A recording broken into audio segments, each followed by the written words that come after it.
Hello' guys, Majuli ফাৰ্মলৈ আপোনালোকক পুনৰবাৰ স্বাগতম জনাইছোঁ। আজি বহুদিনৰ মূৰত ভিডিঅ' দিব ওলাইছোঁ। চ' আজি আমি ভেজিটেবল বাৰীত আছোঁ। চ' আজি আমি ৰঙালাও ৰোপণ কৰিবৰ কাৰণে যোজা চলাই আছোঁ। এতিয়া প্ৰথম আমি জোখখিনি উলিয়াই লৈছোঁ। প্ৰায় 12 ফিট ডিষ্টেঞ্চত আমি গুটিখিনি লগাম দুটাকৈ। চ' ইয়াত আমি এয়া লাগি আছে, ৰছী টানি আছে, আপোনালোকক দেখুৱাই দিছোঁ।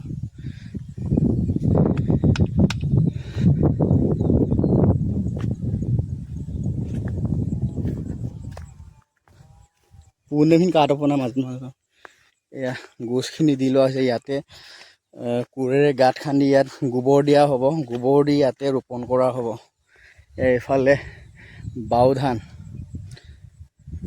এই দ লাইনটোত গোটেই 6 বিঘামান আছে, 6-7 বিঘামান বাও ধান।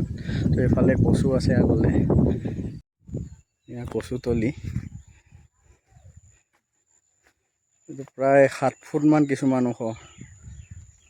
মই তলৰ লেভেলৰ পৰা ওপৰলৈ এনেকৈ চাবলগীয়া হৈছেগৈ।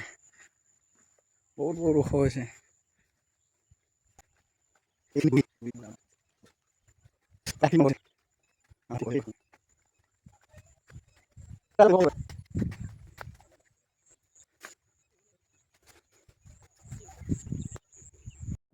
এতিয়া আকৌ নতুনকৈ ৰছী টনা হৈছে। এইফালে 2 বিঘা ৰোৱা হ'ল, আকৌ আমি 2 বিঘা ইয়াত টানি উলিয়াম।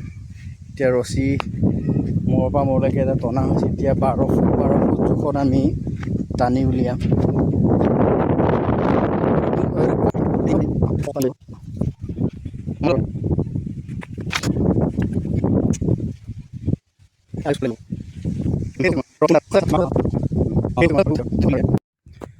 এই গোটেইখিনি ৰছী টনা হ'ল। এতিয়া ৰুবৰ কাৰণে মাটিখিনি অকণমান কোৰ মাৰি দিছে। ইয়াতে গোবৰ দি ৰোৱা হ'ব আৰু।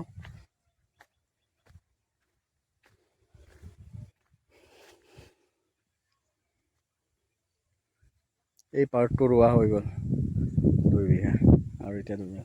আজি প্ৰায় 4 বিঘামান ৰোৱা হ'ল আৰু ৰোৱা হ'ব আৰু। চ' আজিলৈ ইমানে, বাই বাই।